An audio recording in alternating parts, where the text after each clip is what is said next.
primeira coisa que eu queria falar para vocês é o seguinte: não sei, eu estou tendo um problema talvez aqui com a minha conexão de internet.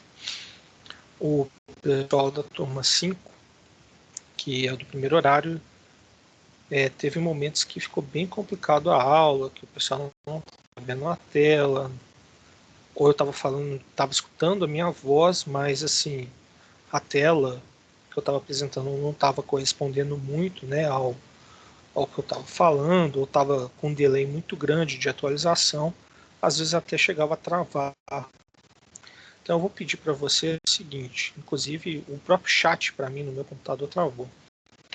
Então eu vou pedir que, se acontecer alguma coisa de ficar demorando demais, mais até do que o delay normal, né, que tem, né, da aula, assim, ou a tela travar, que vocês se manifestem e até se manifestem pelo microfone, tá? Quem puder, para eu dar uma parada, ver se a conexão se restabelece melhor, ou, né, voltar a explicar alguma coisa, né, mais, né, do início, para ver se, para não ficar nenhuma ponta solta. Então eu vou pedir essa compreensão, né? Espero que nada disso ocorra, né? Mas se ocorrer, que vocês me avisem. No mais, né, a aula de hoje, a priori, né, é para ver a questão de vocês explicar, mostrar algumas coisas sobre o segundo projeto.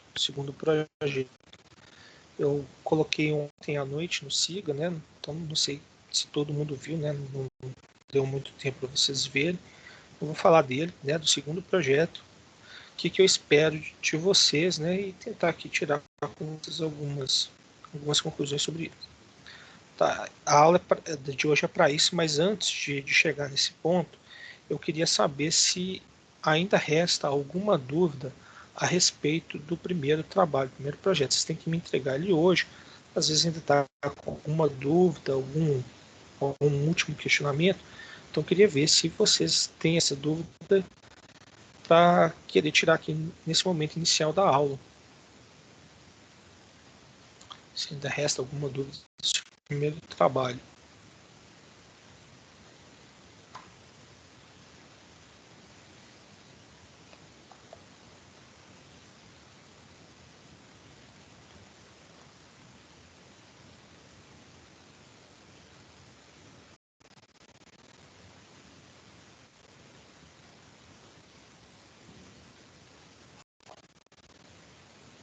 Bom, não sei se vocês estão manifestando por chat ou não, mas eu vou interpretar que não tem nenhuma dúvida a respeito do primeiro projeto. Com isso, eu vou passar a apresentar aqui minha tela e queria que vocês me falassem se vocês estão vendo a folha, né, do trabalho 2.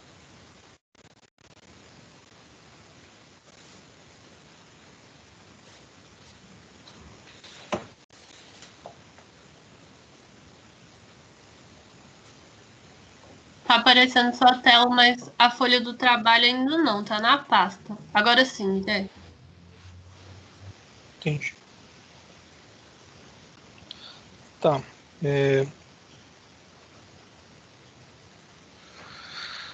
Bom, vamos lá. De novo, qualquer coisa, se eu começar a aparecer desconexo, tá, com esse delay muito grande, vocês me avisam. Mas qual que é a ideia desse trabalho? A ideia desse trabalho é investigar o que pode acontecer no motor que está sendo controlado, né, tá com controle vetorial, quando a gente tem erro de estimação paramétrica, né? Qual que é o ponto, né? O ponto é que, assim, a gente viu o seguinte: o controle vetorial ele se baseia na orientação da máquina, né? Então a gente vai colocar os nossos modelos orientados pelo fluxo do rotor. Então, basicamente, a gente tira o modelo, né, síncrono, modelo, né, em referencial síncrono, né, o modelo DQ,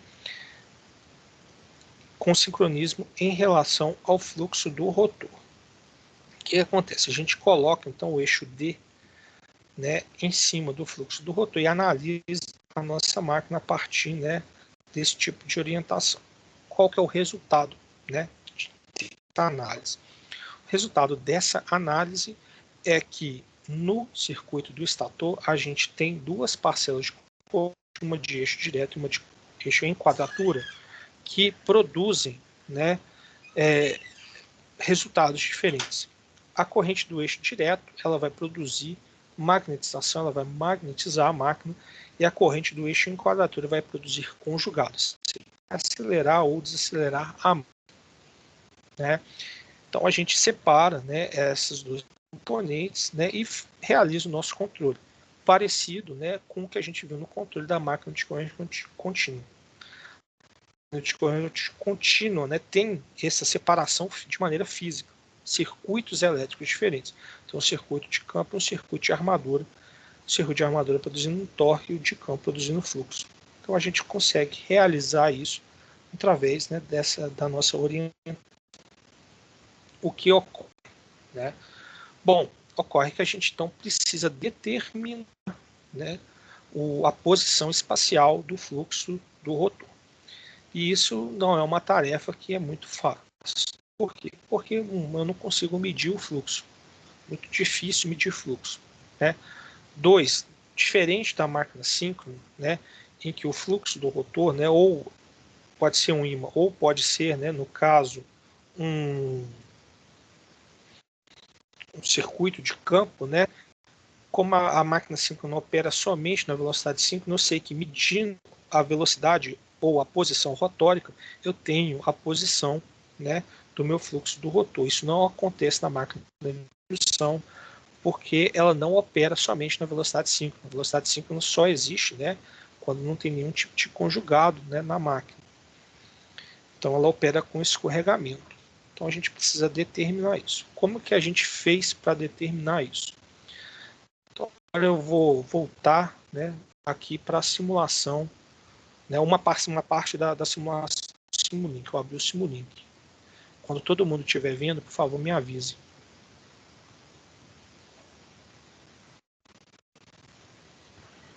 Estou vendo. Já tá dando para ver. Beleza. Então, o que a gente faz? Como a máquina opera com esse escorregamento, né, medir a velocidade somente não é necessário. A gente precisa medir a velocidade e determinar qual seria o escorregamento. Então, o que a gente faz? Então, a gente está aqui, né, medindo a velocidade, multiplica pelo número de par de polos, né, e vai vir aqui nessa soma. O que acontece? A gente precisa determinar o escorregamento da máquina. Como é que a gente determina o escorregamento da máquina? Bom, o escorregamento da máquina ele vai ser determinado de acordo com o nível de magnetização da máquina e o nível de conjugado que a máquina está, ou que o eixo está demandando. Então, dependendo, né, do fluxo e do conjugado, a máquina ela demanda, eu sei precisar o escorregamento dela. Então, a partir dos comandos de corrente direto e corrente de eixo de quadratura, eu calculo, né, o que a gente chamou lá de escorregamento de referência e utilizo esse escorregamento para realizar a minha orientação. Bom, qual que é o ponto aqui, né? Não basta somente os valores das correntes, né? Esses valores de corrente vão ser, né, transferidos para um valor de fluxo, para um valor de... Aqui nem vai ser de conjugado. Aqui vai ser realmente de... Vão ser dois valores de fluxo, aqui no caso. Que vão ser divididos e vão dar um valor adimensional, né? Valor de... Não, na verdade é um valor de velocidade. Perdão, pessoal. Mas o que acontece? O que eu tenho, né, aqui, né, esse, né, esse valor aqui sendo calculado e depende, né, no caso aqui dos parâmetros da máquina. Então aqui a gente vai ver tanto, né, na conta do ISQ quanto na conta do ISD, eu dependo de dois parâmetros. Eu dependo da indutância de magnetização da máquina e eu dependo da constante de tempo do rotor da máquina. A constante de tempo do rotor, né, é a razão entre a indutância do rotor, a indutância própria do rotor e a resistência do rotor. Então, dependo desses parâmetros para calcular a minha orientação. Tá? Então, daí que vem o projeto. Né? Vou aqui para a folha do projeto. Né? O que acontece quando, né, eu calculo, né, a minha orientação, mas eu uso parâmetros, né, que não são, ou os meus parâmetros estimados não correspondem ao valor real, ao valor que se encontra na máquina. Né? Então, esse trabalho 2 é para investigar esse efeito. Então, aqui, né, a resistência do rotor é 0,228 ohms, né? 228 miliohms. O que acontece se, ao realizar o ensaio da minha máquina, eu tiver um erro na resistência do rotor, né? Essa resistência estimada. Porque uma coisa é o parâmetro real, outra coisa é o parâmetro que eu estou usando, né, para fazer a conta. De maneira geral, esse parâmetro vai vir do ensaio. Mas o ensaio pode não me prover esse valor exato.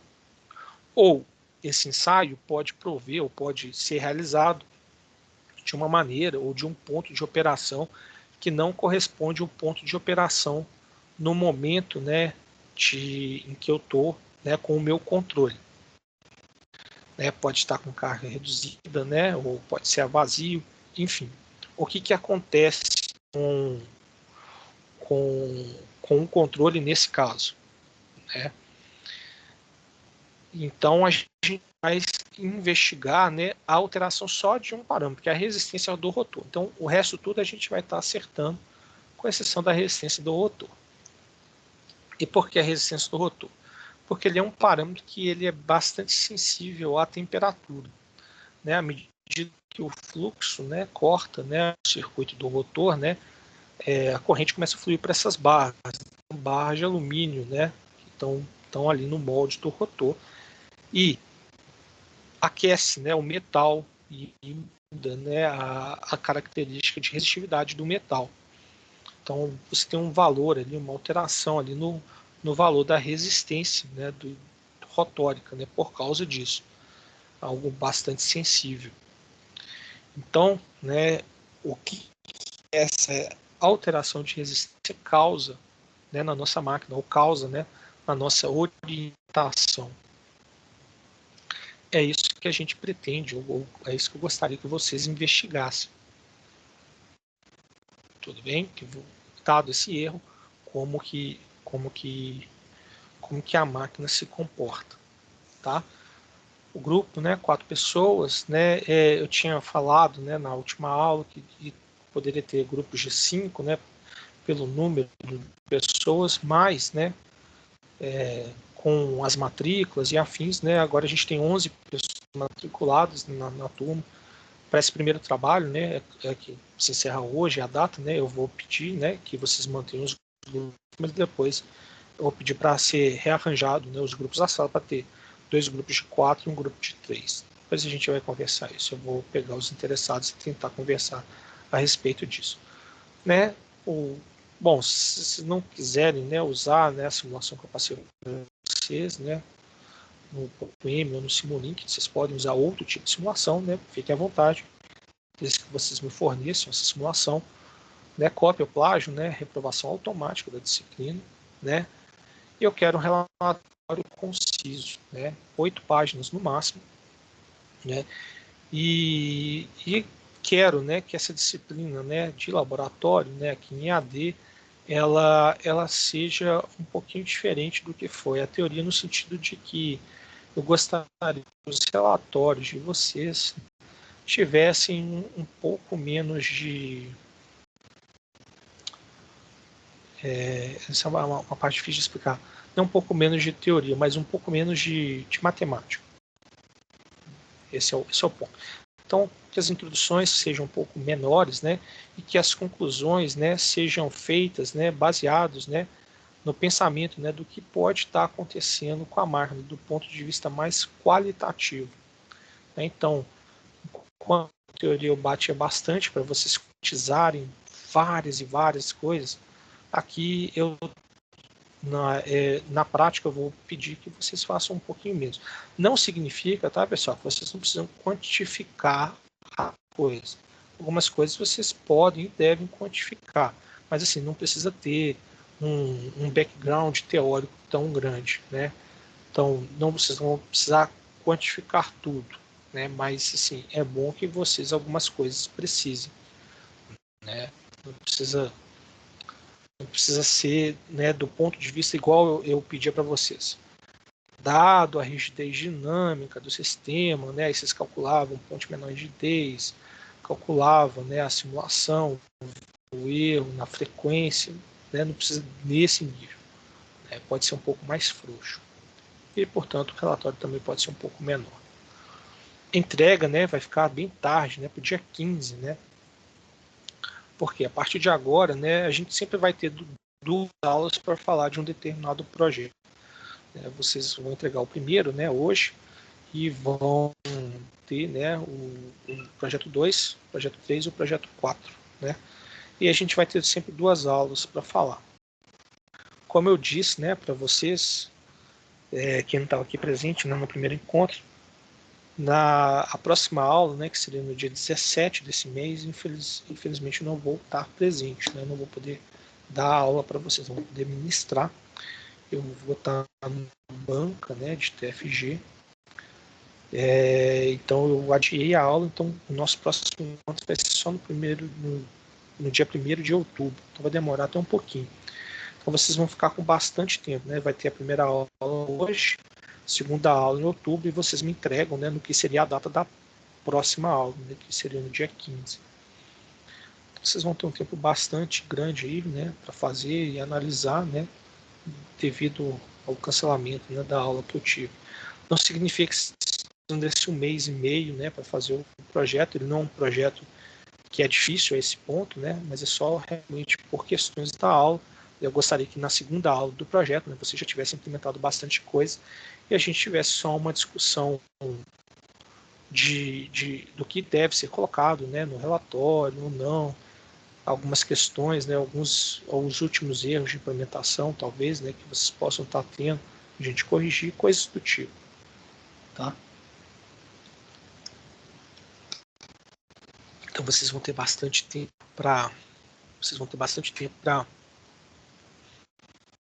para realizar esse projeto. Tá? Descumpriu qualquer coisa, né? Por favor, não descumpra, né, nenhum das instruções. Descumpriu as instruções, né? Vocês podem, né, receber a nota 0. Sobre o trabalho, é isso. Para os estudos, né?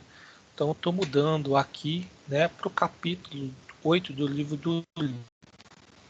Quando vocês estiverem vendo o capítulo, por favor, vocês me avisem.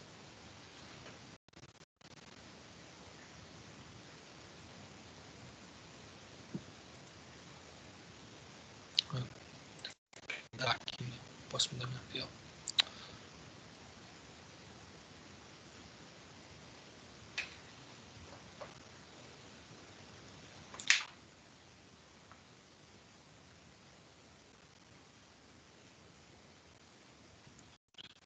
Pessoal, vocês estão vendo?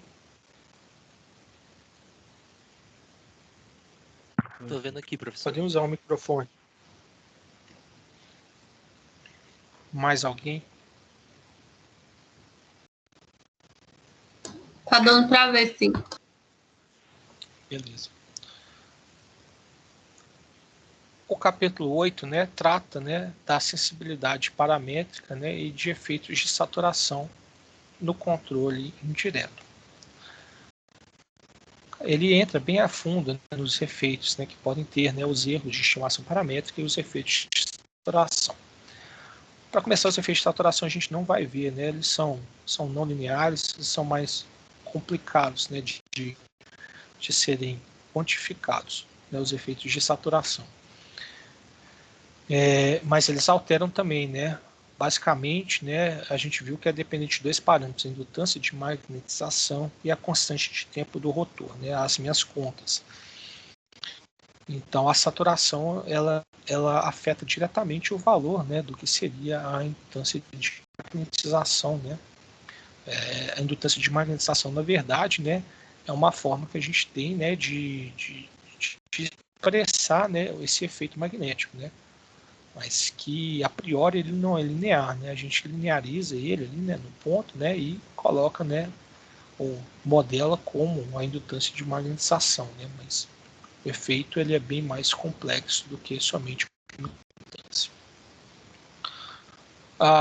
E nessa sensibilidade paramétrica, né, e ele começa já na introdução, né, falando, né, da constante de tempo do rotor, que é LR sobre RR, né, que se não for, né, corretamente, né, conhecida, né, pode causar alguns problemas, né, e ela é muito sensível, né, a alguns efeitos, né, motor heating e afins. Mas, de maneira geral, ele linka aqui, né, 3 possíveis, né, problemas, né, o de fluxo, né, não é propriamente mantido, né, torque, né, de estado estacionário, né, não está no seu valor comandado, né, no nosso caso vai estar, né, porque a gente não vai colocar, né, saturações no controle, né, isso vai gerar outros problemas, né, que problemas de corrente ou tensões muito elevadas, né, a resposta do torque, né, não é instantâneo, basicamente a gente está depreciando a resposta dinâmica, né, do sistema. E aqui vai começar a falar bastante coisa, né, sobre a operação, né, com, ele chama aqui, né, no capítulo, na seção 8.2, né, de operação de sintonia, The Tuned Operation, né. E aí ele começa, né, a falar dos diagramas fasoriais para essa operação de sintonia, né. Então ele começa aqui a colocar, né, o que seria o diagrama fasorial. Eu acredito que os estudos de vocês, como eu quero alguma coisa mais qualitativa, tá?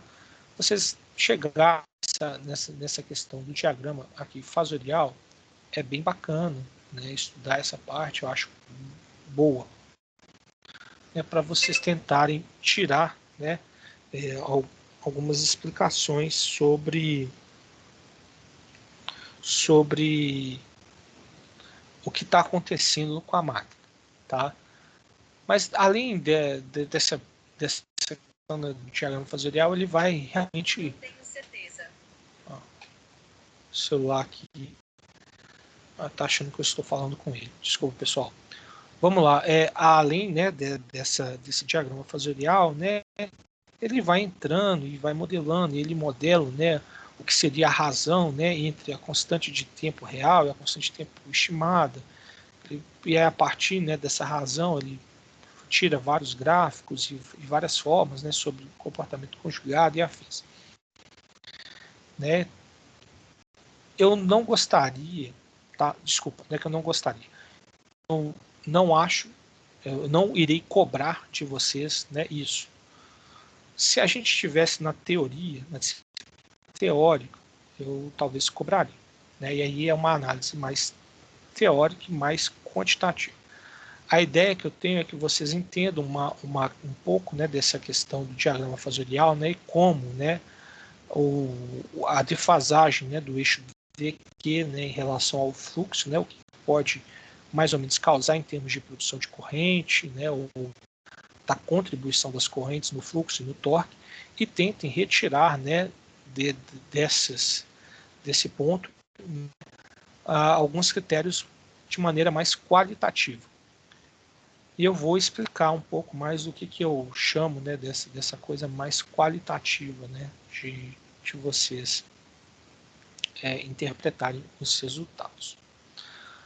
Mas, enfim, eu gostaria que vocês estudassem um pouco, né, o capítulo 8, de maneira geral, assim, e compreendam que ele é muito mais profundo, né, do que eu estou pedindo para vocês. Então, assim, tentem, na hora de estudar o capítulo 8, né, pegar o essencial, principalmente essa questão aqui do diagrama fasorial, né, que ele defasa o eixo e o fluxo. Tudo bem? Pessoal, alguma dúvida sobre o que o projeto pede e sobre o que vai ser cobrado ou exigido de vocês?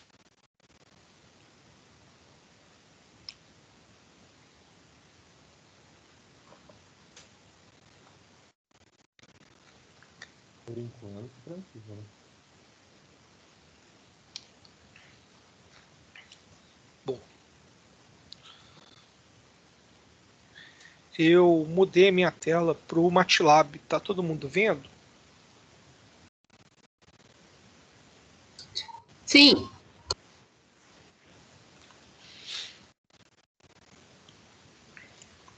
Então, pessoal, eu vou mostrar aqui, tá? No arquivo.m, porque ele é muito mais simples de ser alterado. Mas a ideia é a mesma, né? No Simulink, né? No arquivo de Simulink que eu passei para vocês. Basicamente, né? Eu tenho aqui, né?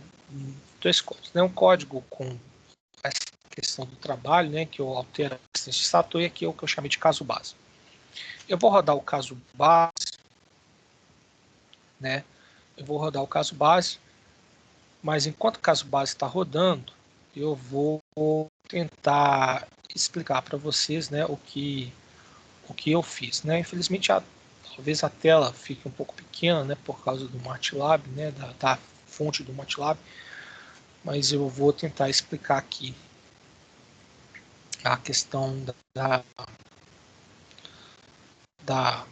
do que é para fazer, né? Tá todo mundo vendo? Eu criei uma variável, né, que chama RRE, que é a resistência rotórica estimada.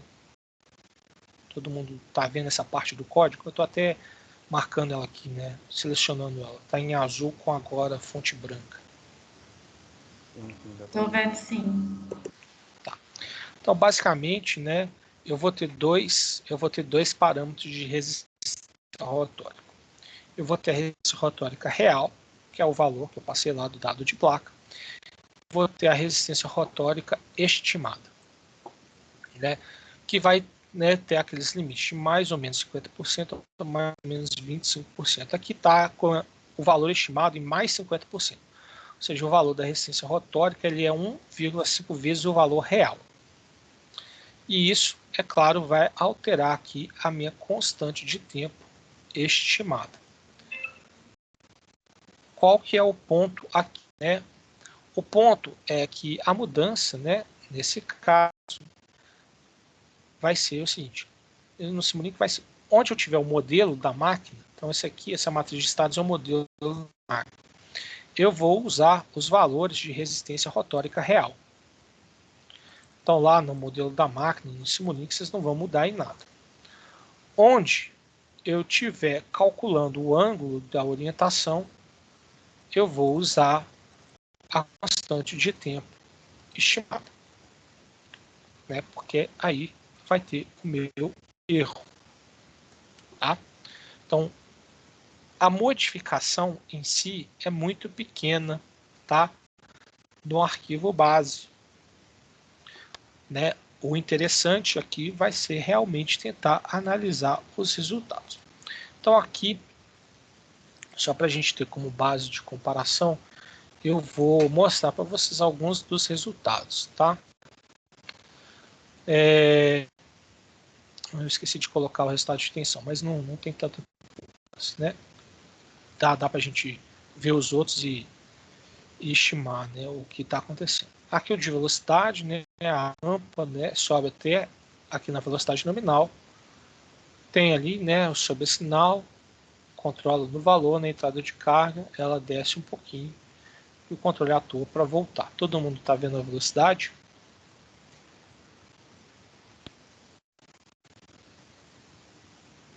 Sim.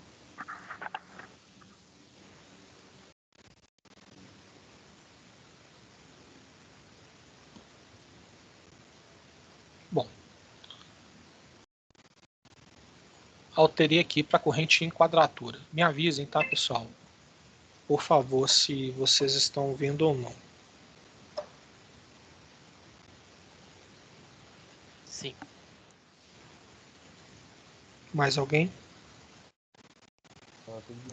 Aqui também. Joia. A corrente quadratura, né, o comportamento aqui, né, o controle está bem bom, tá? Aqui não é só a corrente, aqui é a corrente referência, tá? Na aceleração, né, aqui de 2 a 4 segundos, né, conjugado constante, né, porque a aceleração da máquina, né, está constante, né, passa um pouquinho, né, como a máquina não tem nenhum elemento, né, resistivo, né, abrasivo, né, nosso modelo a gente considerou, né, a questão da inércia, né, acaba que o que eu tenho aqui, né, é que a minha corrente, né, à medida que a máquina continua, né, acelerando, né, ou continua subindo sua velocidade, né, o controle atua, né, de velocidade atua, diminuindo a corrente até ficando com um valor negativo para frear a máquina. E aqui em 5 segundos, né, eu tenho entrada de torque, né, ele passa um pouquinho do valor, né, tem esse sobressinal, né, para compensar a queda, né, de velocidade, né, então para dar uma aceleradinha na máquina e depois estabiliza aqui no valor nominal. Ô, Guilherme, com Tá? licença, por favor. Sim, pode falar antes. Eu esqueci, por que que a máquina ela causa essa frenagem mesmo? Essa frenagem, você fala aqui, ó, tá vendo aqui essa subida aqui na aceleração? Não, eu falo depois Ah, dos 4 segundos. 4 segundos. Aqui, ó. É aqui, ó. Esse tempo aqui da velocidade, Uhum. Por que que ela está causando essa freagem? Ela está freando aqui, ó. aí? Olha a velocidade de 4 segundos, a rampa atinge o valor nominal dela. Só que a velocidade da máquina continua subindo. Uhum. Não muda instantaneamente. Ou seja, a velocidade da máquina sobe para cima do valor nominal. Então você precisa de frear a máquina para ela voltar para o valor controlado. Então, para você frear a máquina, você precisa colocar conjugado, né, em sentido contrário, né, do que está sendo desenvolvido. Você continua deixando o conjugado no mesmo sentido, a máquina vai continuar acelerando. Então, o valor da corrente eixo quadratura vai ficar negativo, justamente para desacelerar a máquina, porque ela passou aqui do ponto. 4 segundos aqui, ó. Não sei se você está reparando aqui no gráfico de velocidade. Mas em 4 segundos isso está acontecendo. Tudo bem, Anderson? Ou não? Eu entendi. Se não entrasse nenhuma carga aí, nenhuma carga, então a corrente do eixo de quadratura ia ficar zero. Isso. 5 segundos, quando entra a carga, a corrente sobe. Entendi. Tá? Obrigado. Nada. E por fim, né? Aqui também, vou aumentar aqui. A corrente de eixo direto, né? Então ela está sempre controladinha, né, do seu valor nominal. O seu valor aqui nominal, né, ela está controladinha. Aqui, né, tem um ou outro, né, transitório que ocorre, mas é bem baixinho o efeito, né? Tanto aqui no término, né, da aceleração quanto na entrada de carga. Então a entrada aqui de carga e a saída da rampa de velocidade causa, né, um pouquinho de efeito aqui na corrente direto, mas não são muito relevantes, não são muito fortes. Tá? Então esse aqui é o caso base, tá? Esse seria como caso base. Vamos fechar aqui e vamos rodar agora, então, o caso onde a resistência, né, do rotor, ela, ela tem um valor, ela tem um valor que é acima do valor real, né, o valor estimado. Né? Vamos ver o que vai acontecer com a máquina. Vou rodar aqui, né, deve demorar um pouquinho, mas depois a gente vai conseguir discutir e tentar concluir algumas coisas a respeito, né, do funcionamento da máquina. Pessoal, até aqui, alguma dúvida?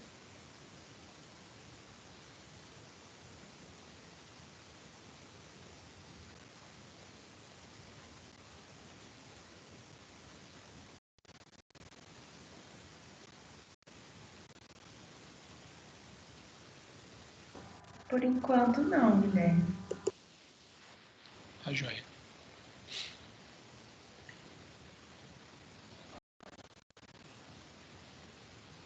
esperar aqui os resultados, e aí vocês vão ver já as diferenças que vão acontecer, né, na máquina.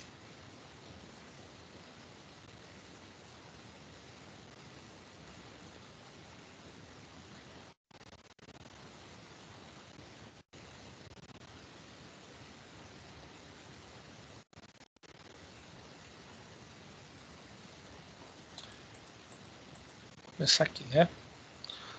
Então, vamos começar aqui com a velocidade, tá? Se vocês não estiverem vendo o gráfico da velocidade, vocês me avisam. Mas enfim, velocidade, né? Como que ela tá? Eu dei um zoom aqui, né, na parte que tem a entrada de carro. O final da rampa está muito parecido, né? Mas a entrada aqui de carga está um pouquinho diferente, né? A resposta dinâmica. Muito que a gente falar, né, sobre esse tipo de resposta, né? Mas a gente está vendo que deu uma degradada, né? Está demorando mais, talvez até tenha caído um pouquinho mais, enfim. Está um pouco diferente, mas mesmo assim, né, dado a velocidade nominal, o tanto que a velocidade caiu, isso não é tão problemático assim. Então, a priori, a velocidade, apesar desse formato ser um pouco diferente, né, do que a gente está acostumado, a gente pode assumir que a velocidade ela continua igual, ela continua tranquila, funcionando do jeito que ela deveria, né? A queda aqui na velocidade é muito pequena, né, e ela recupera, né? Talvez ela leve um pouquinho mais de tempo, mas mesmo assim, né, como a queda não é tão grande assim, né, para o motor tão grande, então acaba que em termos de velocidade a gente não está vendo tanto. Então vamos analisar então agora a corrente em quadratura, né? A corrente em quadratura deu bastante diferente. Uma coisa que a gente consegue perceber aqui, né, na corrente em quadratura é o seguinte: é o quanto o nível dela está elevado em relação ao caso base, né?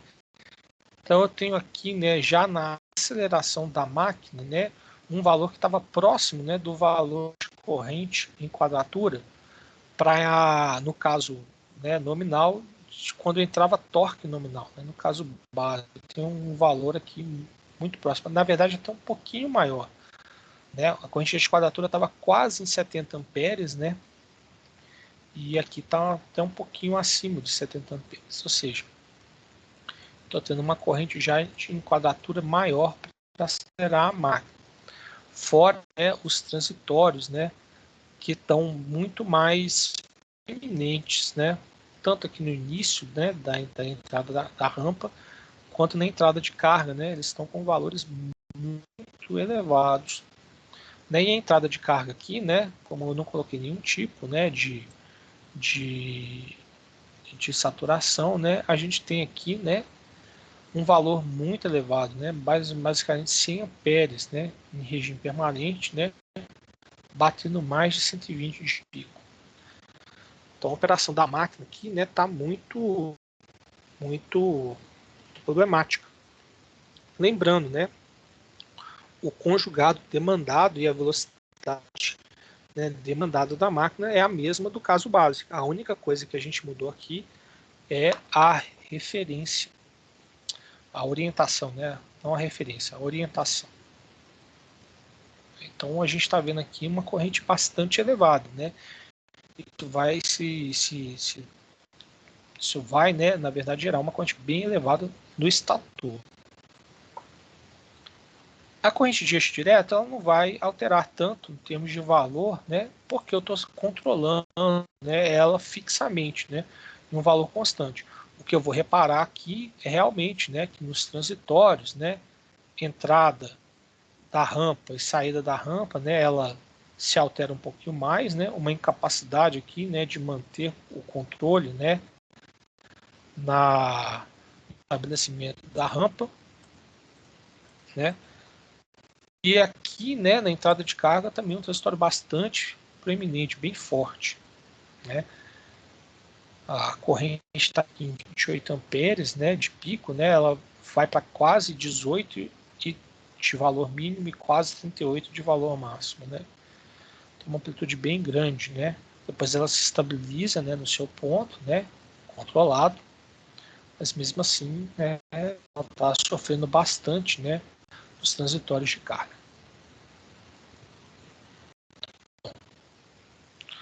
Então, o que isso diz respeito na máquina, né? Então, na máquina, o que a gente vai ter, né, que são as correntes básicas, né?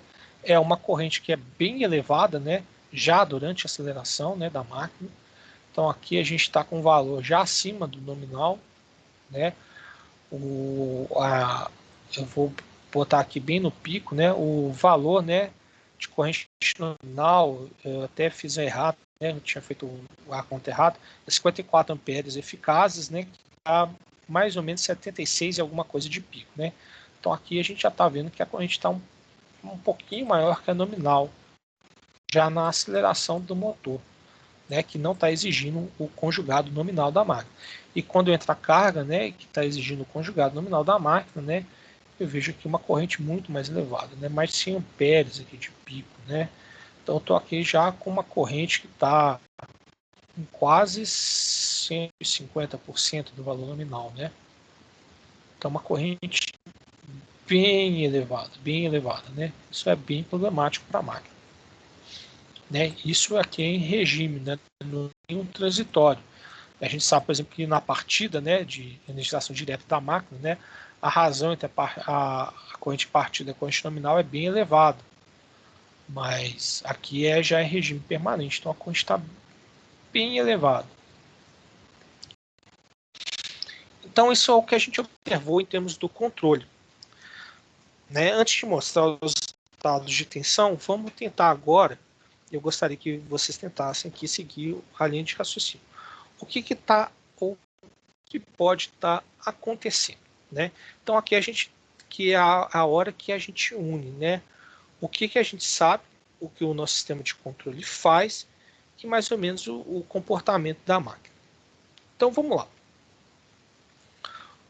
O que o controle ele está fazendo? Eu tenho duas malhas de controle. Eu tenho a malha de controle da corrente de eixo direto e eu tenho a malha de controle de velocidade, né? A malha de controle de velocidade, ela um todo, né, tem interna a ela também a malha de controle da corrente de eixo quadratura.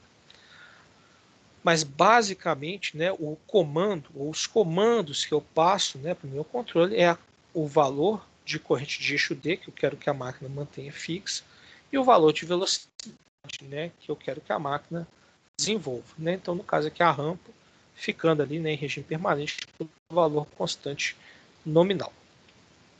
Bom, então o meu controle ele vai atuar para a velocidade, né, fique constante, né, depois ali, né, da aceleração da rampa, né, no seu valor nominal, e que a corrente do eixo D também fique constante. Então é isso que a meu controle vai fazer. Bom, o que acontece? A gente saberia, né, falar claramente que com o eixo D, né, ou com a orientação bem posicionada ali no que é o fluxo do rotor, a gente saberia que as correntes de eixo D e de eixo quadratura, né, uma ia produzir fluxo, a outra torque, então acabaria que não ia interferir tanto entre as malhas. Mas o que está acontecendo?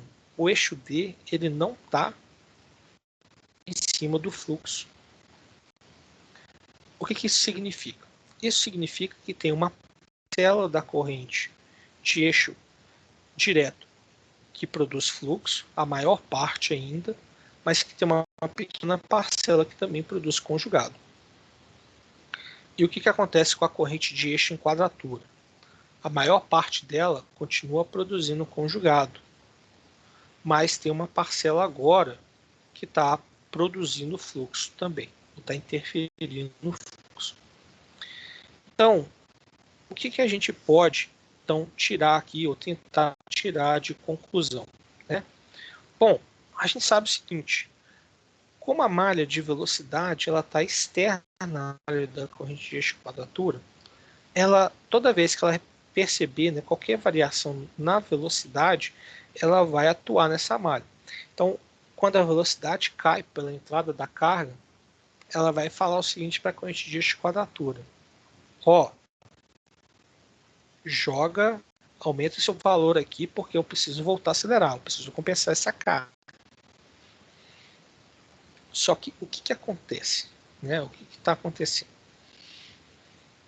Essa corrente de eixo de quadratura, ela também está mudando o fluxo. Né? Ela também está mudando o fluxo. E aí, como que essa corrente altera o fluxo? Bom, vamos pensar então. Vamos pensar no regime permanente. Olha só, para manter, né, ou para acionar a carga, veja bem, a carga é mesmo 198 Nm que tinha no caso básico. Eu precisei de uma corrente, né, muito maior do que o caso base, né? Independente da orientação, a gente sabe, né, que a interação, né, entre o fluxo e a parcela que produz, né, corrente é o que gera o conjugado. Então, o que eu posso estar pensando aqui é o seguinte: o efeito geral, né, de novo, não estou quantizando, mas o efeito geral é o seguinte: eu precisei de mais corrente, muito mais corrente fluindo pelo meu estator para manter o conjugado constante. Então, de maneira geral, posso pensar o seguinte: ó, a operação do fluxo, ou a forma como eu estou operando a minha máquina, eu estou operando ela menos magnetizada do que no caso base. No caso base, o nível de magnetização da máquina estava maior. Então, o efeito, né, de trabalhar com uma magnetização menor é esse aumento da corrente tão elevado que eu estou vendo aqui para manter o nível de conjugado exigido no eixo.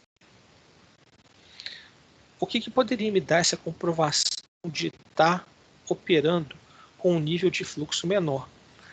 A tensão do estator é um bom indicativo. Né? A tensão do estator é um bom indicativo. E de como que essa corrente do eixo de quadratura está interferindo no fluxo. Então, olha só. Né? Vamos pensar aqui, né?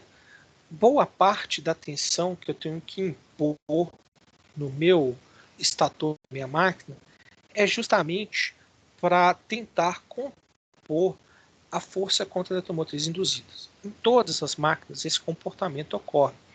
Quanto maior for a velocidade da máquina, né, para um mesmo nível de fluxo, maior é a tensão que eu tenho que aplicar nos terminais dela.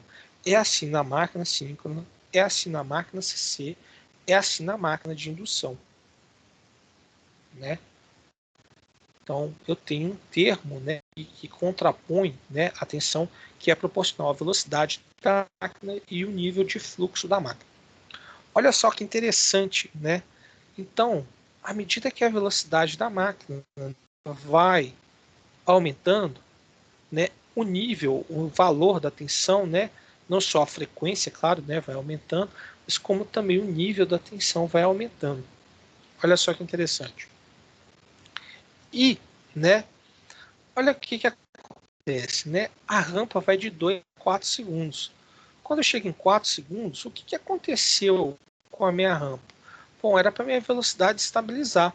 Então, se a gente tivesse no caso base, a gente ia ver basicamente o nível, né, de tensão que chegou aqui em 4 segundos ficar meio que constante. Ele ia dar uma subidinha, né, porque a velocidade subiu, mas depois ele ia ficar constante. Mas olha só, ele dá uma descida e depois ele aumenta de maneira muito forte, muito alta. O que está acontecendo aqui?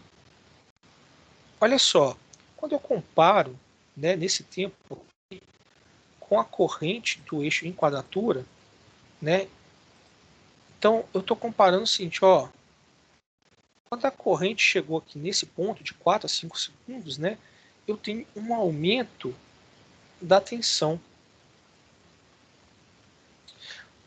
O que isso está significando? Significa o seguinte: a corrente de eixo de quadratura, da forma como a orientação está aqui, ela está desmagnetizando a máquina. A parcela dela que influencia no fluxo, ela influencia de maneira a desmagnetizar a máquina. Então, olha só, eu tenho aqui uma tensão maior, né, quando a corrente do eixo de quadratura estava vazia, nível de tensão maior. E olha só que engraçado, quando entra a carga, né, a tensão diminui. Isso é completamente contraintuitivo. Por quê?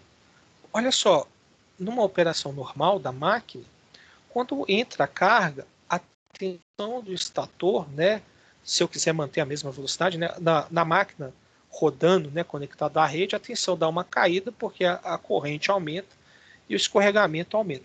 Mas como a minha operação é controlada, o que acontece? A tensão do estator sobe para justamente fazer fluir mais corrente pela máquina e compensar o conjugado.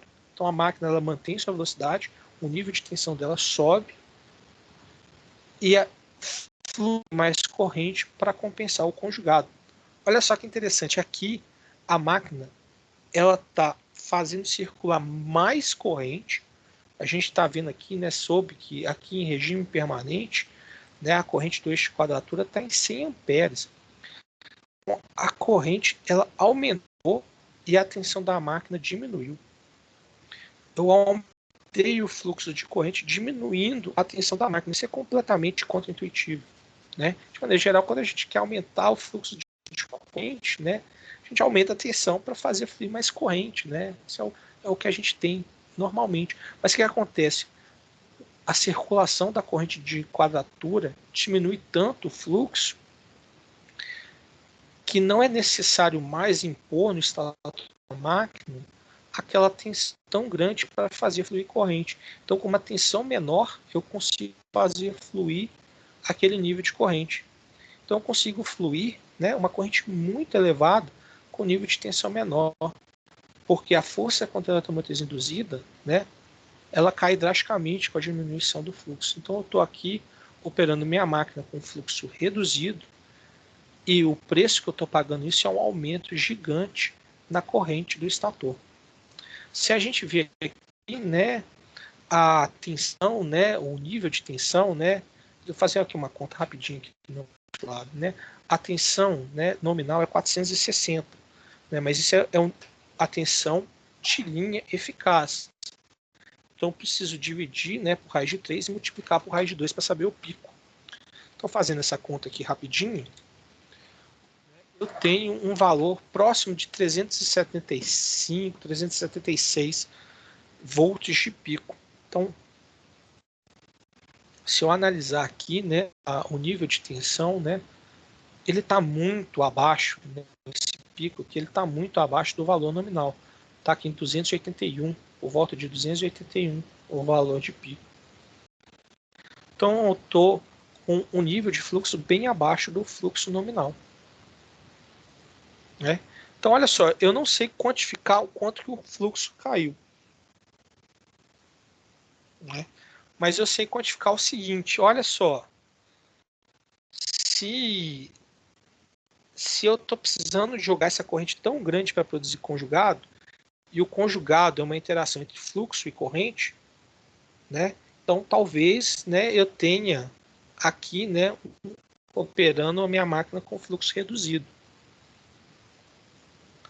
Vamos tentar conferir na tensão. A tensão realmente está muito baixo. Eu não sei quanto que o fluxo reduziu. Né? Por isso que eu estou chamando isso aqui de uma análise qualitativa. Mas eu estou a partir ali, né, do que, como o meu controle funciona e como a minha máquina opera, eu estou tentando tirar algumas conclusões sobre o que está acontecendo com a máquina. E é isso que eu gostaria que vocês fizessem. Né? Que vocês tentassem, né, tirar essas conclusões a partir do que acontece com a máquina. Antes de terminar, né, eu vou fazer aqui a simulação também com agora a resistência diminuída, né, para a gente também dar uma discutida, né, no caso de eu estar estimando, né, um valor menor de resistência do que o valor real. Enquanto roda aqui, pessoal, a simulação, tem alguma dúvida? Tem algum questionamento sobre esse desencadeamento de ideias, né, bom, o controle faz isso, tive isso, né, tive essa corrente elevada, o que pode estar acontecendo? Como conjugado no eixo, né, é o mesmo, então estou com essa operação aqui de nível de fluxo, deixa eu conferir a minha tensão, realmente, pela tensão isso faz sentido. Tipo de conclusão. Tem alguma dúvida? Teve alguma coisa que não ficou claro? Eu gostaria que você se manifestasse.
Ok.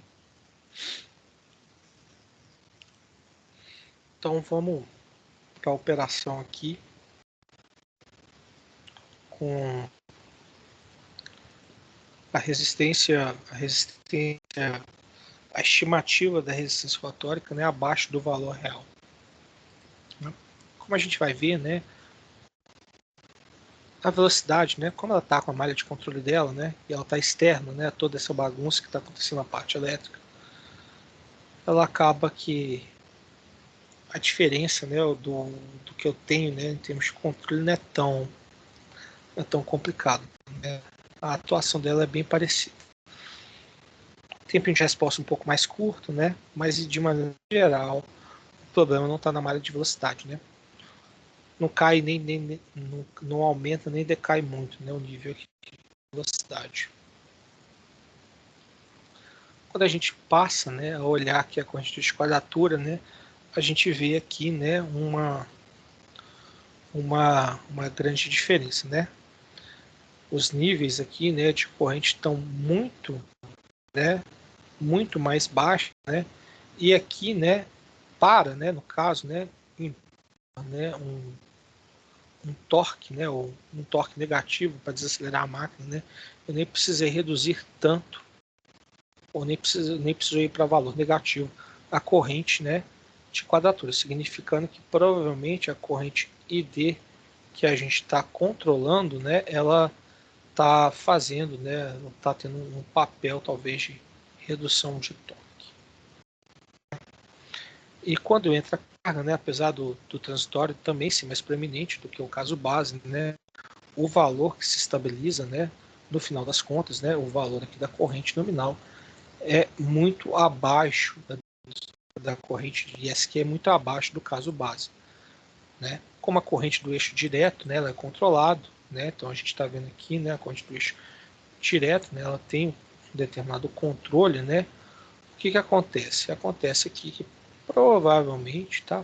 Provavelmente eu tenho, né, aqui, né, uma corrente de estator, né, em regime permanente muito menor do que o caso base, né?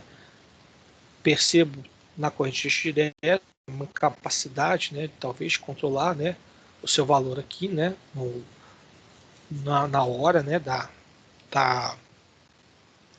na hora da aceleração, né, uma recuperação muito mais tardia, e aqui um transitório muito mais proeminente, né, em termos de carga, né, que provavelmente está indicando, né, que a minha corrente ela está, né, produzindo aqui, né, conjugado de maneira contrária. Ela está um pouco atrapalhando o movimento. Mas o que acontece então, né?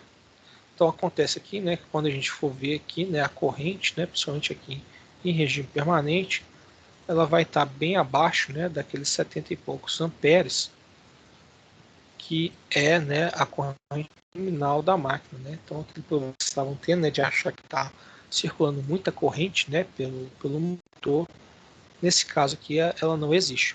Ora, então vamos passar para o raciocínio então, né, do que pode estar acontecendo com a máquina, através, né, das variáveis aí de controle.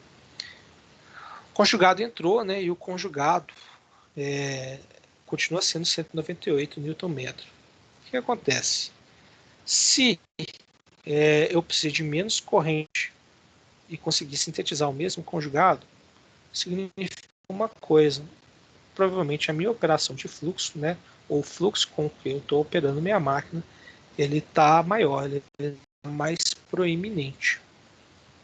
O que isso significa? Bom, isso significa então, né, que provavelmente a minha corrente de quadratura agora, né, antes ela estava produzindo, ela estava atuando no sentido contrário da produção de fluxo, agora ela está atuando no sentido positivo, né, da produção de fluxo. Então, o que eu espero agora é que os níveis de tensão da máquina, né, sejam muito mais elevados. Então, tem uma tensão de estator muito mais elevada do que o caso base. Quando a gente muda aqui, né, para a tensão do estator, a gente consegue perceber, né? Então, as tensões estão muito mais elevadas, né? Então, aqui, olha só, circulação de corrente em quadratura, né? O que acontece? O fluxo, né, ele é enfraquecido, então tem aqui uma diminuição bem grande aqui, ó, da tensão gerada, mas uma vez que entra o conjugado, né, e entra torque, aqui a tensão para operar a máquina, né, nessa condição de magnetização, ela tem que ser muito elevada. Então aqui ela está dando aqui, né, 575, né, volts de pico, né, ou seja, 200 volts a mais do que deveria, né, ter, né. Então eu estou aqui com uma tensão muito mais elevada, mais de 1,5 PU aqui provavelmente, né, mais de 1,5 PU de tensão. Então o preço que eu estou pagando, né, para esse erro na orientação é ter que colocar uma tensão muitas vezes maior no estator para operar a minha máquina. Então, né, o erro, né, da estimação paramétrica ele é muito prejudicial, né, à máquina. Eu quero que vocês abordem isso, né, na questão, né, do trabalho, né? Quero que vocês entendam, né, essa questão do trabalho e que vocês tentem concluir, né, tentem encontrar, né, soluções ou explicações para o que ocorre na máquina, na operação, né, dessa forma, né? De novo, né, eu quero que as análises, né, elas sejam mais qualitativas, né? Quantificar isso é bem complicado, é bem difícil. Se vocês quiserem, né, não quero impedir ninguém. Mas, de maneira geral, o que eu vou exigir de vocês é esse tipo de análise qualitativa, de que tente entender, né, um dos porquês, né, baseado no princípio de funcionamento da máquina, o que pode estar acontecendo com ela. Isso é um exercício, né, de pensamento que eu acho bem bom, né, e acho que ajuda bastante a compreender, né, tanto como, né, que o nosso sistema de controle atua, como que o princípio, né, de funcionamento da máquina é. No mais, né, eu apresentei aqui para vocês, né, os resultados usando o, o código, né, ou a simulação.m. Eu acho mais simples, eu acho mais fácil, né, de interpretar, né, de implementar, né, pela simulação do ponto M. Mas eu sei que muitos de vocês estão usando a simulação do Simulink, né? Então, para a simulação do Simulink, eu gostaria que vocês tomassem alguns cuidados. Como vocês viram, né, dependendo do erro, né, a corrente ou a tensão podem ser muito elevadas. Então, para o sistema de controle funcionar, né, o ideal é que vocês, né, deixem os saturadores, qualquer tipo de saturador, né, das malhas de controle, todos com bastante folga, né, para não ter problema, e que vocês elevem a tensão do barramento de corrente contínua para vocês não terem problemas na hora de síntese de tensão, né? Como a gente viu aqui nesse último caso, né, quando o erro da estimação paramétrica é um valor muito pequeno, né, de resistência, né, a tensão do estator ela é muito grande.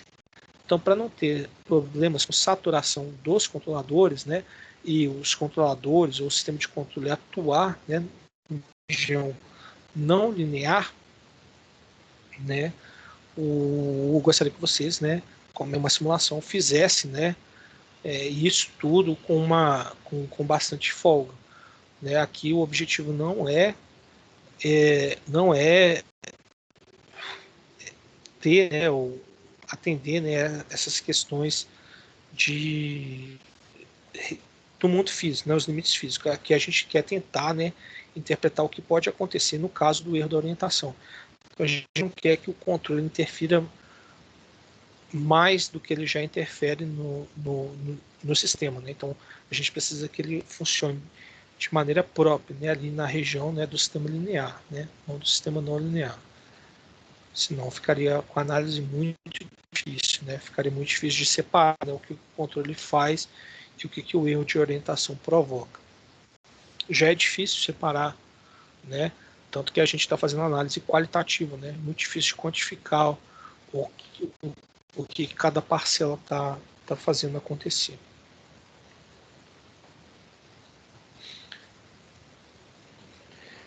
No mais, pessoal, seria isso, né, que eu teria para conversar com vocês hoje sobre esse segundo projeto.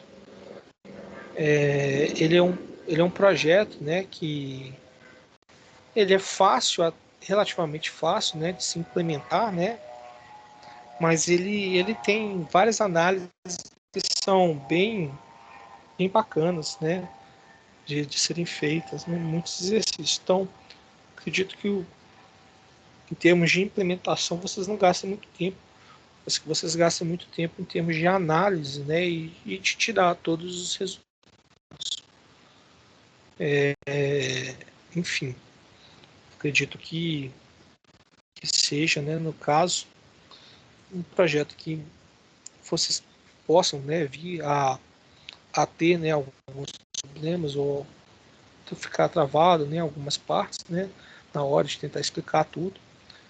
Mas assim, gostaria, né, que se fosse o caso que vocês mandassem e-mail, né, fosse o caso a gente tentasse, né, se eu não conseguir resolver por e-mail, fazer um encontro, um grupo para tentar sanar qualquer tipo de dúvida, para que vocês consigam, né, progredir bem aqui com a disciplina.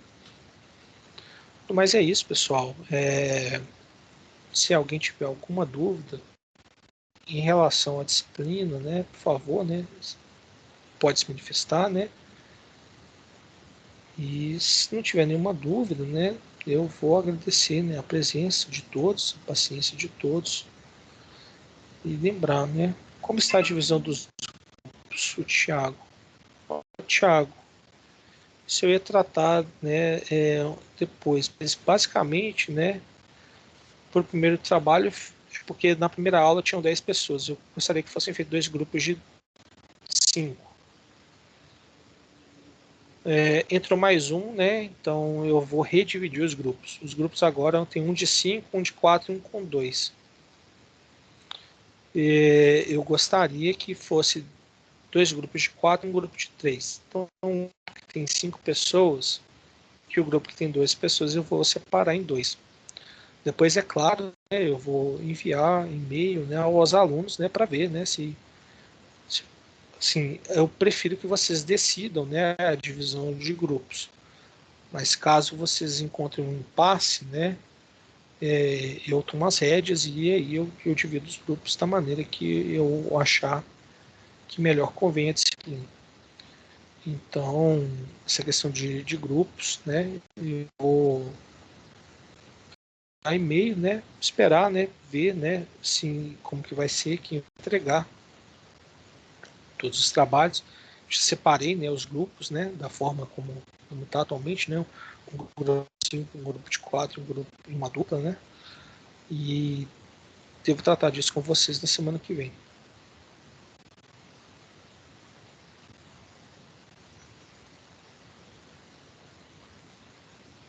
Mais alguma dúvida, Thiago?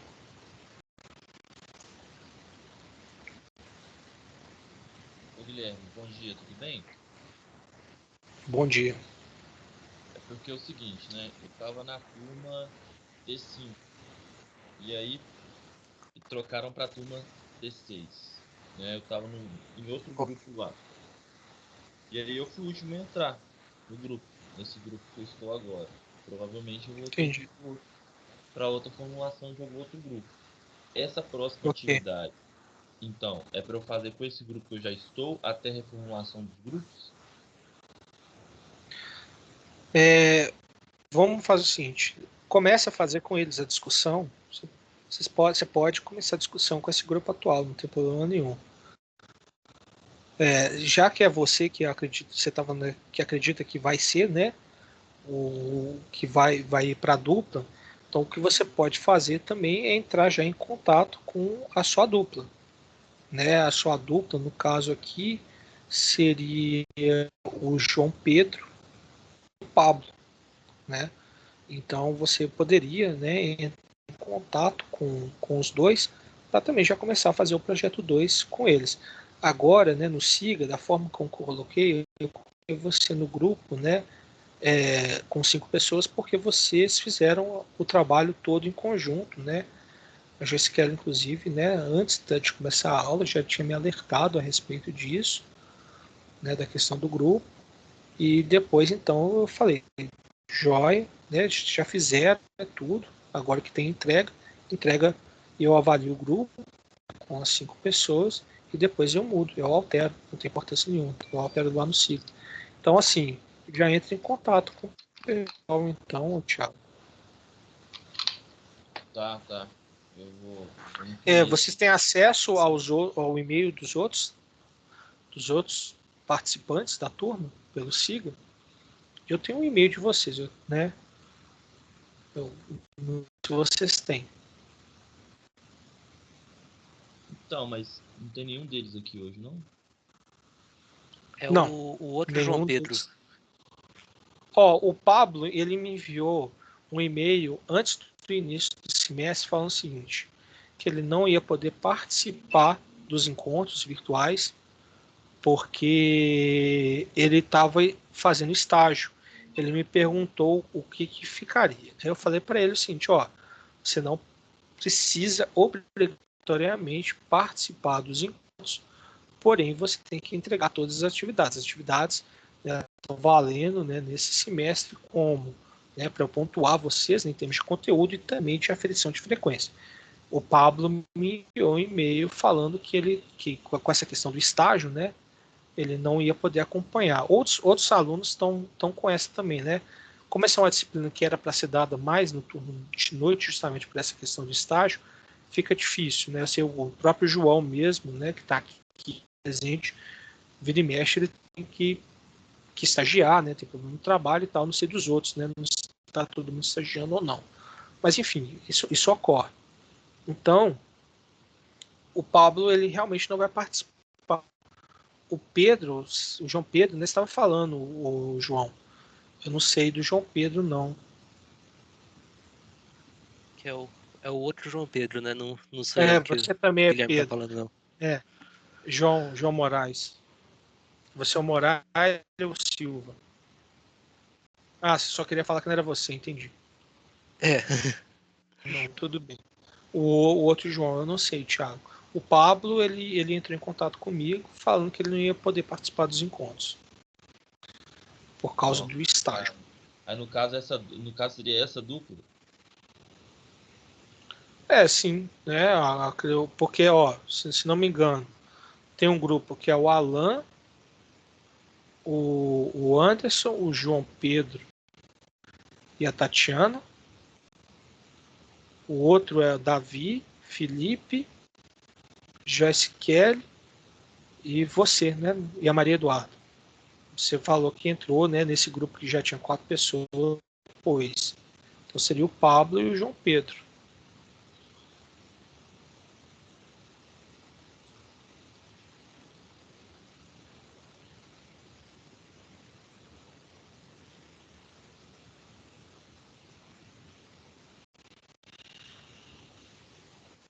Enfim, essa situação dos grupos eu vou acertar, né? De novo, né?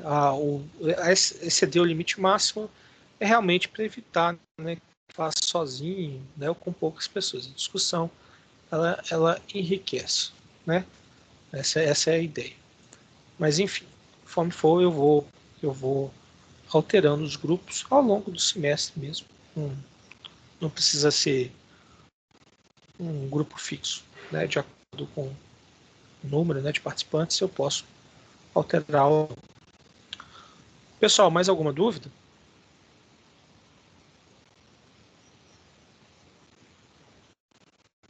Não, eu falei Guilherme, é porque eu falei no caso, no sentido de um já não vai poder participar dos encontros, né? E Sim. o outro não sei. Aí eu queria saber se ele tá participando, entendeu? Eu não conheço. Ô, João, desculpa, João não, Thiago.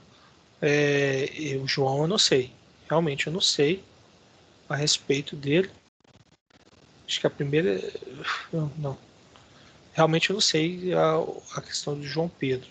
Se ele vai participar ou não. Sugiro, de novo, novamente, que você entre em contato com eles. O Pablo ele falou, é uma questão de estágio. Agora, eu tenho outros alunos que estão estagiando, né, e não estão deixando de fazer a disciplina e cortar a disciplina. O João Moraes, né, apesar de ele estar aqui no encontro hoje, ele é um exemplo, né? Desde acionamentos eu sei que ele estava estagiando e o grupo dele entregou tudo, fez tudo certinho. Então o estágio ele é óbvio, né, que ele tira tempo, toma tempo do aluno, do discente, mas não é impeditivo. A questão do João Pedro, né, dele não estar participando, né, dos encontros, aí é outra história. Eu não sei, ele não entrou em contato comigo, ele não mandou e-mail, então eu não posso responder por ele. Gostaria que você, inclusive, entrasse em contato com ele, já que, como o trabalho, né, ele é feito em grupo, né, eles são pensados, inclusive, né, para ter discussão entre as pessoas, você começasse, inclusive, a discutir com eles sobre o segundo projeto.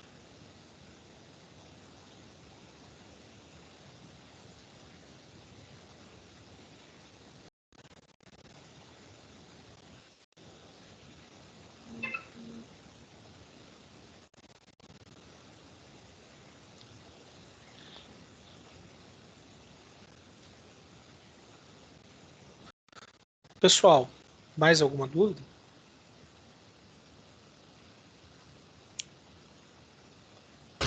Tá tranquilo, Guilherme. Beleza. O Anderson, o Thiago, falou que vocês têm acesso, né, a e-mails dos alunos pela aba lá de participantes do SIGA, a mesma aba que eu tenho. Então, Não, eu mandei um e-mail para ele já, só que é Gmail, aí eu entendi. não sei se tem gente que não olha bem, né? Entendi. Não, você está querendo um contato telefônico. Bom, se alguém tiver, né, me avisa. Né? Minha sugestão, né? Comece a estudar. Essa primeira semana vocês vão ter que estudar sobre o tema, fazer E de novo, tá? Isso é uma coisa que é para ficar claro. A discussão entre grupos não é impedida na disciplina, tá? Então, eu até gostaria que vocês discutissem, né? Não só entre os grupos, né? É que os grupos é uma forma de obrigar a discussão. Você tem um grupo, você tem que discutir com o seu grupo, né? Mas o importante é ter a discussão. Inclusive, você pode, né, expandir a discussão para outros grupos, com outros grupos, né? Não ficar limitado. O importante é discutir, porque quando vocês conversam sobre os trabalhos, vocês propõem soluções, vocês saem do lugar, vocês não ficam presos em alguma coisa. Isso que é o importante. É por isso que eu prezo aqui pelo trabalho em grupo. Justamente para que vocês acostumem, né, a discutir. Lembrando que daqui a algum tempo vocês vão ser colegas de trabalho, né? Não necessariamente vão estar trabalhando na mesma empresa, mas vão discutir com outras pessoas, enfim. Vão fazer parte de uma equipe. Então que vocês exercitem, né, essa questão de discussão. Trabalho em grupo eu gosto por causa disso. Então, se eles não te responderem, Thiago, tudo bem, você me avisa. Eu não quero, de novo, que você faça sozinho, né? Então, se eles não estão interessados na matéria, ok, eu vou dar um jeito. Mas, assim, o fato deles não estarem participando aqui dos encontros não significa que eles não estão interessados. Então, tenta primeiro fazer esse contato, que eles só, por algum motivo, não podem estar presentes aqui, né, no horário. Mas não significa que eles não estão estudando, não estão discutindo, não estão fazendo a disciplina. O EAD, ele dificulta bastante esse contato, né? A aula presencial, né, a obrigatoriedade de você estar na aula, você sabe, né, se o aluno não está aparecendo, né, e não te avisou nada, né, de um estágio, nada, sabe que ele, às vezes, né, não está tão interessado na sua disciplina. Mas é que no EAD é um pouco diferente. Então, eu vou te pedir encarecidamente que faça primeiro esse contato. E caso, né, se não tem algum tipo de resposta, você me avise para eu contornar esse problema, essa situação. Tá joia?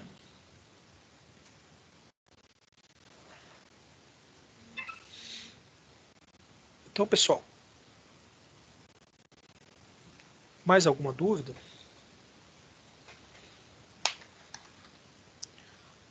Não.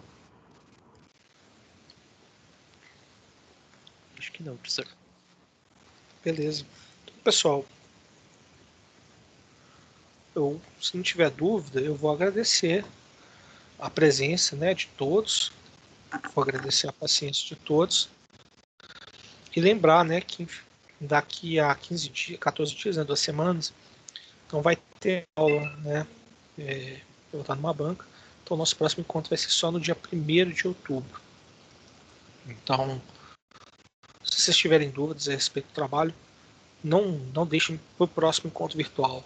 Realmente tentem entrar em contato comigo pelo e-mail, porque vai demorar bastante.